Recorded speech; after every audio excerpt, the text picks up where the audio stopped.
UGC पर back foot पर आई मोदी सरकार। ब्रजभूषण ने यूजीसी पर दिया सवर्णों का खुलकर साथ, पैर छूकर लिया कलराज मिश्र का आशीर्वाद, बोले आपकर हमारे बाद सरकार झुकी। सवर्ण समाज की मजबूत आवाज बने ब्रजभूषण, बढ़ गई चंद्रशेखर आजाद की टेंशन। उधर भीम आर्मी ने किया आंदोलन का ऐलान, इधर ब्रजभूषण के तेवरों ने भरा सवर्ण समाज में जोश।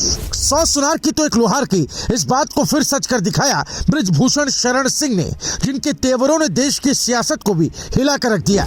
एक और जहां चंद्रशेखर यूजीसी के खिलाफ आंदोलन की तैयारी कर रहे हैं, तो वहीं ब्रजभूषण ने खुलकर यूजीसी पर सवर्णों का साथ देकर न सिर्फ हुंकार भरी, बल्कि कलराज मिश्र का आशीर्वाद लेकर बीजेपी को भी चोट दे दी। जिसके बाद बीजेपी के दबदबे वाले नेताजी यानी ब्रजभूषण की चर्चा चारों ओर होने लगी, क्योंकि सवर्णों के लिए खुलकर लड़ने वाले ब्रजभूषण ने साफ ये बात कही कि आप और हम बयान न देते तो सरकार पीछे न हटती।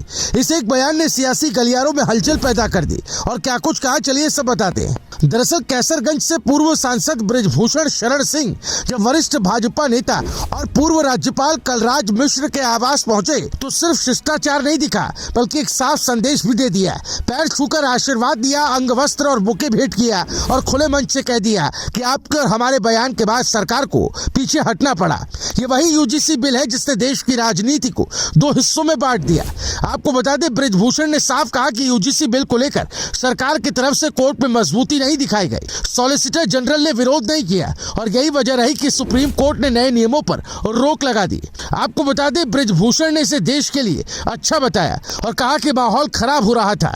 उन्होंने ये भी याद दिलाया कि कलराज मिश्र ने उन्हें 1991 में सांसद का टिकट दिलाया था, और उससे पहले 1989 में विधानसभा परिषद का टिकट भी बिना मांगे मिला था।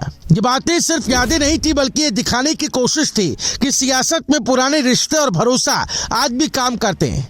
ब्रजभूषण ने यह साफ कर दिया कि लड़ाई किसी एक वर्ग के खिलाफ नहीं, बल्कि समाज की समरसता के लिए है। आपको बता दें, यूजीसी पर ब्रजभूषण पहले भी खुलकर बोल चुके हैं। उन्होंने गांव और समाज का उदाहरण देते हुए कहा था कि अफसर दफ्तर में बैठकर समाज नहीं चला सकते। गाँव में बच्चे साथ खेलते, साथ खाते और किसी की जात नहीं पूछते। उन्होंने सवाल उठाया कि क्या भविष्य में दलित या ओबीसी बच्चों की एंट्री रोकी जाएगी।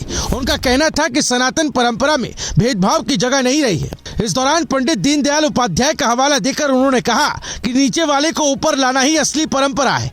ब्रजभूषण की यही लाइन सवर्ण समाज के बीच तेजी से फैल रही है, और यही वजह है कि उनके तेवरों से समर्थकों में जोश दिख रहा है। कलराज मिश्र का यूजीसी बिल पर दिया गया बयान भी इस पूरे घटनाक्रम की बड़ी वजह बना। उन्होंने कहा था कि किसी एक वर्ग को हमेशा संदेह के दायरे में रखना संविधान की भावना के खिलाफ है।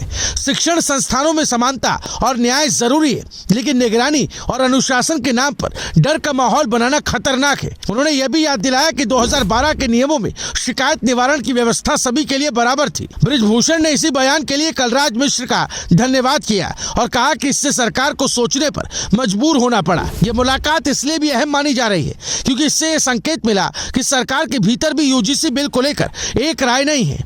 इधर दूसरी तरफ नगीना से सांसद चंद्रशेखर आजाद ने भी यूजीसी के खिलाफ दिल्ली में आंदोलन का ऐलान कर दिया। 11 फरवरी को जंतर मंतर पर भीम आर्मी हल्ला बोल करने जा रही है, और खबर है कि चंद्रशेखर खुद वहां पहुंच सकते हैं। ऐसे में सवाल उठ रहा है कि एक तरफ सवर्ण समाज की आवाज तेज हो रही है, तो दूसरी तरफ दलित और पिछड़े वर्ग आंदोलन की राह पर है। ब्रजभूषण के बयान और मुलाकात से चंद्रशेखर की राजनीति पर भी दबाव बढ़ता दिख रहा है। यूपी की सियासत अब साफ तौर पर दो खेमों में बटी नजर आ रही है, और दोनों ही सड़क पर उतरने को तैयार दिख रहे हैं। इस मुद्दे पर आप क्या कुछ कहना चाहते हैं, कमेंट कर हमें जरूर बताएं। Bureau report, news live TV.